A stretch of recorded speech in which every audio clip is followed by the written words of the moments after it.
can't remember. Let's see. Oh, we are live and there's no countdown. Surprise. There you go. Jump right in. So welcome everyone to the Impact Tribe Conversation. This is where we meet, greet, and learn all about innovators who are bringing a positive impact to the world. I'm your host, Ashley Bright, and today I'm joined by Eric Zarko. Eric is the chairperson of the Dallas-Fort Worth Nonprofit Resource Group and also an account executive for Iconic IT. So welcome, Eric. Thank you so much for joining us. How you doing, Ashley? I'm doing good. I'm doing good. You can This see is like a 4-day weekend talking to you now. There you go. There you go. Well, we didn't talk about this earlier, but my air conditioning is out. I'm waiting for a repair person. So fortunately, it's not too hot. Yeah. It's not too hot, but if I start to glisten, that's what it's all about. I thought it would be all about me making you. Oh, shoot. I shouldn't have let that out. Yes, it's all about you, Eric. And we'll talk about the Marvel superhero connection or the Scooby-Doo connection if that comes up. See, I planted the seed there. All right. So, Eric, why don't I gave you the little intro there, but I'd love to know a little bit more about you and kind of what you guys are doing and what DFW Nonprofit Resource Group is all about. Wow. That's a loaded question. Especially considering what we talked about just before we Yeah, it really is. So the group is considered more of a fellowship of mission-minded professionals all throughout DFW that want to make a unique positive impact, not just for the community, but for the nonprofits that we support professionally and love on personally. Mm-hmm. So the group's been around for about 3.5, 4 years. And present day, I guess you could say there's 3 columns. The first is we're warmly referred to as the Angie's List for nonprofits. Second is we're a conduit of surplus. And I think you've kind of been seeing that posts that I've been putting up on LinkedIn. That has inspired more to contribute, if you will. And the third is we provide a unique platform for local nonprofits to host one of our monthly meetings. And recently, a couple of weeks ago, I lined at all the nonprofits that have reached out to us.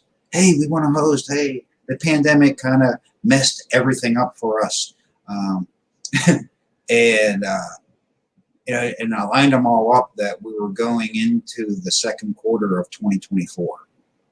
So we made a decision of the group, instead of just having one host meeting a month, now we're doing 2. It was really killing me that nonprofits were submitting host forms, and I had to tell them, hey, I'll talk to you in 2023. That doesn't serve, so the group just continues to evolve. And that's great. I mean, it's nothing better than having more demand than you can deal with. I mean, in terms of people wanting to help, people wanting to put their voice out there, people wanting to connect and collaborate. In the little promo I did a couple days ago, I was describing you as an individual with abundant amounts of energy and positivity and connections. And I must see either an email or a post from you, if not every day, at least every other day. And, sharing new information, looking for support, looking for resources. And, it's cliched, but, it really is bigger in Texas. You're everywhere. You're doing everything. It's not about me. It is, I have, it goes back a few years ago, more than a few years ago, that my friend wrote a book. And I know my friend through the Big Brothers Big Sisters program, and he does amazing work within the nonprofit, especially the veteran nonprofit space. Mm-hmm. He here in town, he does 2 celebrity softball games, and it's amazing. Dallas Cowboys here, Matthew McConaughey there, but his name's TK Klun. So TK, if you're watching this, love you, man. There you go. That that I read his book, and there was a chapter in his book that just like grabbed me, sucked me in, and it was about making sure we have the right circle of influence. Mm-hmm. And that's where I feel that I'm at right now. Mm-hmm. So as much as people say you have an abundant amount of X and you're all that, that's getting fostered by the group. Mm-hmm. Because there's more of me's in the group, and we just feed off of one another. And the group, I tease the group to a degree that I marvel that 3 years ago, people were jumping on a bus that they knew the bus driver didn't know where that next bus stop was. And in present day, we're now structuring what seats are on the bus. So Mm-hmm. we agreed a few weeks ago that the group needs a leadership team. Mm-hmm. They need a steering team. And then we need, and I'm just, for lack of a term that we've coined yet, we need ambassadors of the group. So whenever this nonprofit gets connected to us because of surplus, sometimes they don't know this and this. Mm-hmm. And they might host us for a meeting, but they don't know that we can help them out with surplus. So that's the world that, the Zarko verse that my friends like to say. Marvel fan, a lot of us, the Zarko verse. All right, so you opened it up there with the Marvel reference, but we were just before we went live, we were discussing the Marvel superhero, Zarko, and what was the full name? Like Man of Tomorrow or something. Man of Tomorrow, and I don't know the history of that character, but I feel like it's apt that and I think it's interesting. I appreciate where you're coming from, that it's not about you, but I think the last piece of those three things I said, positivity, energy, and connections, I think that is that critical piece that you provide, is really bringing people together, building those relationships. And I love the idea of like we're on this bus and we're not quite sure where we're going and we're not quite sure who's driving and how this is working, but that's where kind of the incredible opportunity, in my experience, that's where the incredible change happens, because you're not overthinking it, you're not being super logical, you're just saying that this is something that I'm moved to do, and others are moved as well, and we're just jumping in, and we'll figure it out, and sometimes those make, years from now, those make for the best stories. Along the way it can be a little bumpy. It's amazing that in the past handful of years, people have said things to me that I would have never thought that things were being. It's more like terms, or tags. Somebody says I have blind brilliance. There you go. Okay, maybe 10 years ago I'd find that insulting. Now it's like, heck yeah. Why not? Why not do what makes us feel good? The intuition, the good spirit, good stewards. And I was going on the blind brilliance. Yeah. So you introduced me as the founder and chair of the group and the account executive of Iconic. Mm-hmm. Within Iconic, we have about 100 and something employees. Within Iconic, nobody refers to me as the account executive. I'm the mascot of Iconic. And I'm soon to get business cards. This is insane. That says chief mascot. I love it. That again, another 10 years, I see more companies having a chief mascot. A few years ago, nobody heard what a CXO was. Yep. And now, companies are gravitating towards that mentality that you need to have an experienced person in the C-suite. So, Yep. Or culture is another big one, really understanding kind of what is the culture we're creating. And I always think about, that whole notion of, I have no doubt about my intent. I don't exactly know how I'm going to get there. I don't exactly know all the pieces and where they fit, but I have no doubt about the intention. And I've always loved that as a rallying cry to kind of just keep me moving forward. And it feels like, whether that's blind brilliance or, the Zarko verse or whatever you want to call it. It's energy that's drawing people in or drawing people together, and bringing about change. So let me ask you, sort of on that point, what is it about sort of the work that you're doing, or the way you're engaged with the community, that gets you fired up? What is it? What keeps you going?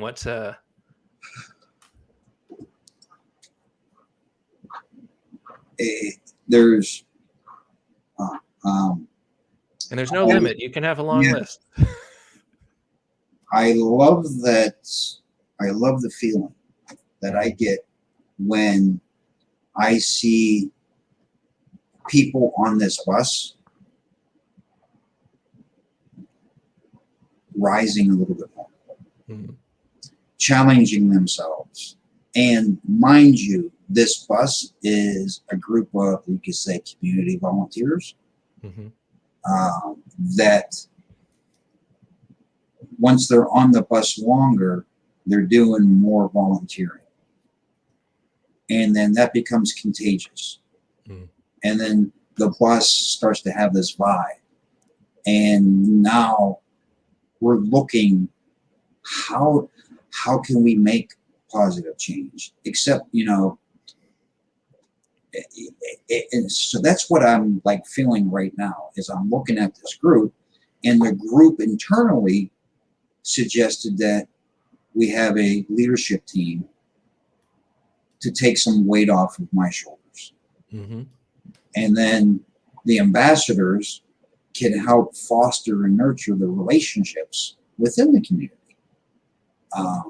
And a couple people were saying, well, you're building a company, you don't even know it. And I don't want it to be a company. I don't want it to be a nonprofit. It's just a unique spirit that there's some people outside of Texas that it's hard for them to think that there's no membership to be a part of this group. And there is none. If there's an expense of somehow, it's a shared expense. Hey, we got this going on. Everybody chips in, and it's just, I keep pulling on the word unique. Yeah. And it's just a unique feeling that it could come from the last event that we did. 27 box trucks got filled up with brand new home furnishing. That was amazing. That was, and then to talk to the sponsor of all the surplus, they shared with me that historically they would always give it to like one nonprofit. And because they're connected to us, wow, they just touched 27 nonprofits. And my group handled all the logistics, and to provide a service to one of the largest home furnishing companies. So it's like, wow. Looking away from that is like, wow, we serve the nonprofit community, and we served somebody that had a huge philanthropic heart, but because of their work demands, if you will, what was easiest was to just give it all to one nonprofit. And no, that's amazing. I mean, that's, that power of, again, going back to that word I mentioned, connection, those relationships. And, many times, they don't know what they don't know. And so having that connection, having that bridge is allowing that impact to be exponentially larger. And I love that. And so you mentioned, very early in that section, you mentioned challenges. And so I'd love to hear sort of what are some of the challenges that you or the group are encountering, and how are you addressing them? We had challenge of streamlining communication. And it's not communication of what we're doing next. It was communication of what we talked about and we've never done. So part of the unofficial leadership lunch that we had a couple weeks ago, that I driving away from that lunch, I talked to a friend that it felt like there was positive collusion rolling into this lunch. Mm-hmm. That there was 6 of us, and it was unanimous that we need a leadership team. We need a way to help Eric vet the next member. We need help with a note taker. Mm-hmm. So now we have like a wonderful note taker. List everything out, keep us on point. And then the ambassadors. Then the biggest problem or the biggest challenge that we had, and it was a beautiful challenge, was there were so many nonprofits in our queue that we were reaching out to 2024. And very quickly and nimbly, it made sense to go, okay, let's do 2 a month. Yep. It could be by the time we hit 2022, we're doing 3 a month. Yeah. Or 4 a month. Who knows? Yeah, so it, growth comes shining a couple things, putting a new tool in place, new process in place, new procedure in place. Speaking of which, the vetting process I shared that the group felt that, why don't we divide and conquer the vetting process? So last Friday, I had a coffee meeting with a fractional CFO that only works with nonprofits. Reached out to the group, hey, we want to be a member, or I want to be, a contributor. And one of the people that on my leadership team, I was like, hey, you want to roll with me? They're like, yeah, okay, I'd love to see how you do this, Eric. And this particular person is a CEO of a moderately sized nonprofit here in DFW. So within 3 minutes, this fractional CFO is in the group. And it blew my friend's mind that she was like, is that all you do? And I'm like, it depends on the person. That I normally like to start with the name game and the common connections on LinkedIn. Hey, we're connected to these 12 people. How do you know these 6?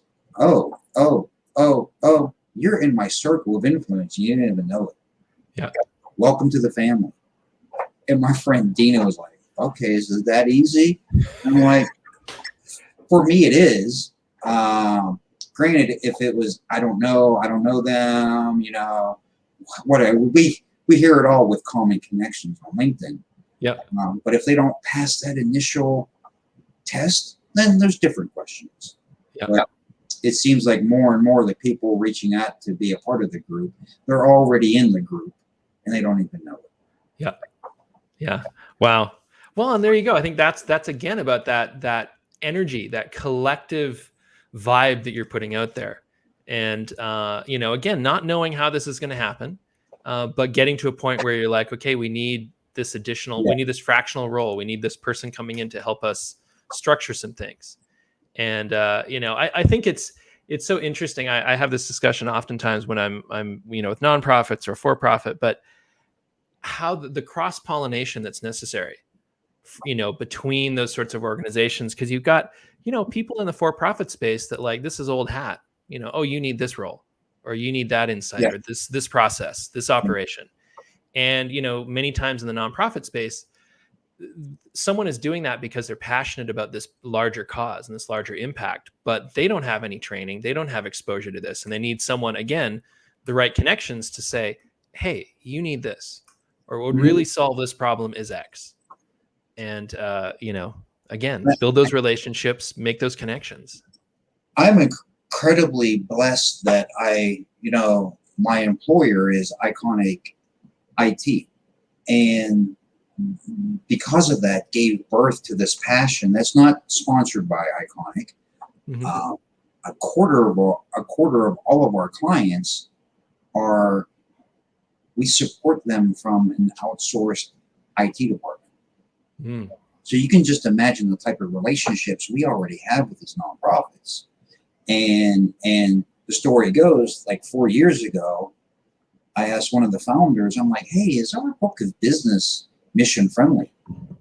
And then they goes, no, we've been around for 20 years. And these are people that we collected through work in the networking scene.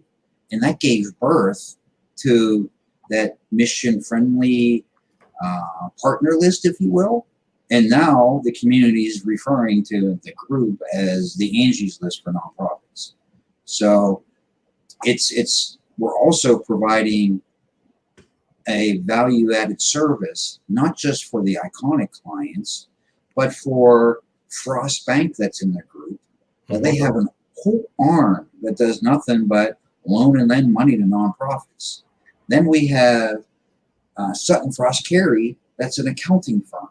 And all they do is tax work and CPA work for about 70-something nonprofits. So whenever they can go back to their clients and go, hey, you need help with X, meet the DFW Nonprofit Resource Group. Look at our directory. So it helps nonprofits through their due diligence process if they're trying to navigate waters. And you know enough nonprofit leaders that they all struggle surrounding themselves with mission-friendly business partners. Yep. So that's that Angie's List, Phil.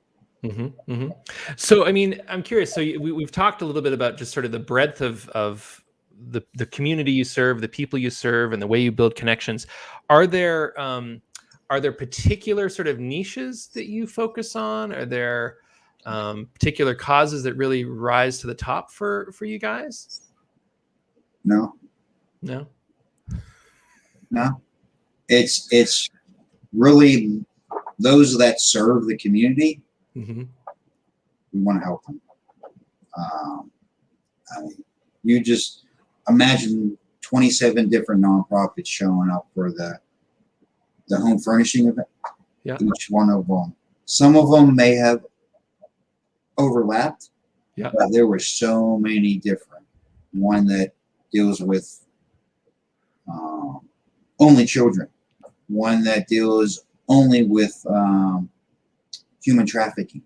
Mm-hmm. One that only does for the LGBT community. Yeah. One that only so it one's cancer, one's health, one's domestic abuse, one's this, and that's where on that bus I see people going, wow, I've always helped the food insecurity place. Now I can help. Mm. And that's really cool. Yeah. That is, and there's some people that, they give their money to the library foundation all the time. And it's great. But this group provides them another ability just to touch them all. Mm-hmm. And so we're not biased by no means. If you help our community, we're loving on you some way, shape, or form. That's awesome. So I'm curious, it seems like you're attracting this energy you put out there as an organization. You're attracting, really mission-driven individuals, both for-profit, nonprofit, and individuals within the community. Do you run into kind of like biases, people that have certain opinions about how nonprofit should work, or the challenge? Are there things like that you're running up against, or communication challenges? Or is it's just generally a very welcoming sort of response to what you guys are doing? If you're asking that question based on the contributors of the group, like mm-hmm. who's inside the group, or externally, do you know? The only things along that answers to that question is there is a misconception out there, because of all that we're doing and who's in the group, that it's membership driven. Mm. That if we touch a nonprofit, we're going to require them to, sign up for something. Yeah. And the contributing. Yeah. And it's like, wow. And maybe 3 years ago, it would make sense that there's no catch. Yeah. Because we didn't even have a website, it was just, now, people are hearing about me across the country, and the community, that mascot hat, mm-hmm. it's like hundreds of nonprofits know about the group, and 60 mission-minded professionals in the group talk about the group like it is. I don't know. It's just very, it's surreal sometimes. Yeah. Yeah. Well, we talked a little bit about this before we went live, but on that point, you said, you're starting to be recognized sort of outside of the Dallas-Fort Worth community. And you mentioned that within the community, people are, they know what you do and they're aware of you. What sort of challenges have you been running into in terms of how to communicate that to the broader audience outside of that community? What you do and who you serve? Yeah. I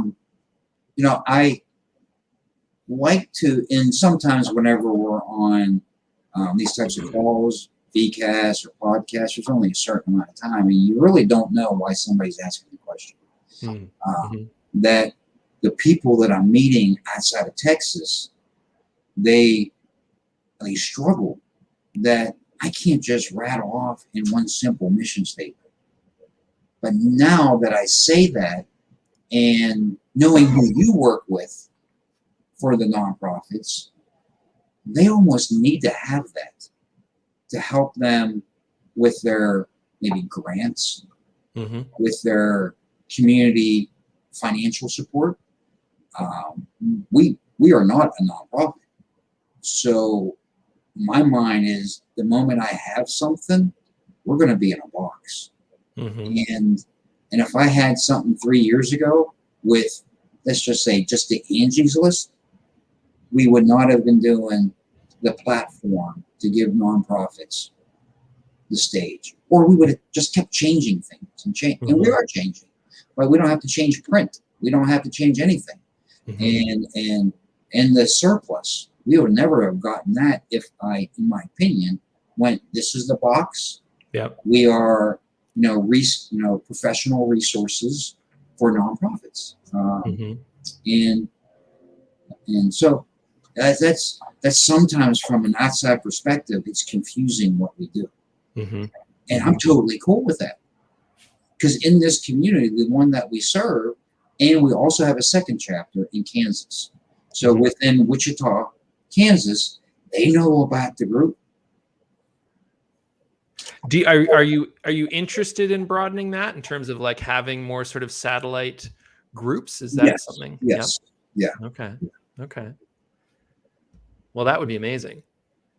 And I can tell you from experience that there is gonna be a need to define, and I don't mean define in terms of a box or to minimize the impact, but I can see the need for clarity, and it could just be clarity to open the door. This is something that's very true in the nonprofit space and the for-profit space. Entrepreneurs, that what they do broadly is kind of huge, and we impact this, we impact that, and we have these products, services, etc. But in order to kind of like open that dialogue, get that foot in the door, there's often that need to, okay, what's our, I've heard it referred to as our marquee message or our marquee offering, and it's the thing that kind of gets your foot in the door, so that then someone can say, okay, tell me more. And does that make sense? It does, but we don't have that problem. There. It is, but I see value in the marquee, but that's where people from the outside looking in think that we have those challenges. Okay. And they're looking to put you in a box. They're looking to find a problem, and you're like, we ain't got a problem. And one of the I think our mutual friends that run the nonprofit show in California. Oh yeah.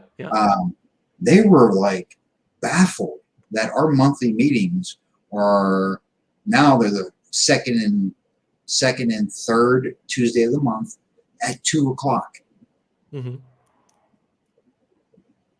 They were trying to wrap. They're like, normally groups like yours meet after hours or in the morning, and I'm like, I didn't know any better. We just made it a priority. What's the problem? 2:00 works for me.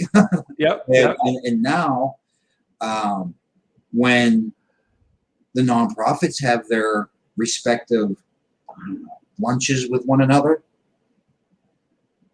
that Wednesday, I can predict that I'm getting 3 or 4 nonprofits reaching out to their website. Hey, I want to host. Hey, I want to host you. Hey, I want to host you. Yeah. That it's a great problem not to have. So that's wonderful. So let me ask you this. How can people who are listening to this, how can they support you, learn more about you, help you increase your impact? What would you like to, how can people help you, I guess is the question. get connected to me on LinkedIn. And it's not Zarko, the guy of tomorrow that you were trying to say. It's, find me on LinkedIn, Eric Zarko, Zarko. Hit me up on our group's website, DFW Nonprofit Resource Group.com. Get connected with me because I have a feeling, the group will be expanding in various cities. That is awesome. That is awesome, my friend. We're at time here, and I want to be respectful of your schedule because I know you've probably got a lot to do. But I just wanted to thank you so much for being here and chatting with us and sharing, and also just on the bigger scale for all the amazing things you are helping facilitate. And I say you as a group, Thank you. Connections, the relationships, and the tremendous impact that you're having and will continue to have. So thank you. Much appreciated, and nice to see you again. All right, my friend. Well, have a wonderful weekend, and don't be a stranger. Not like that's ever a problem for you. Yes. All right. Thank you, my friend.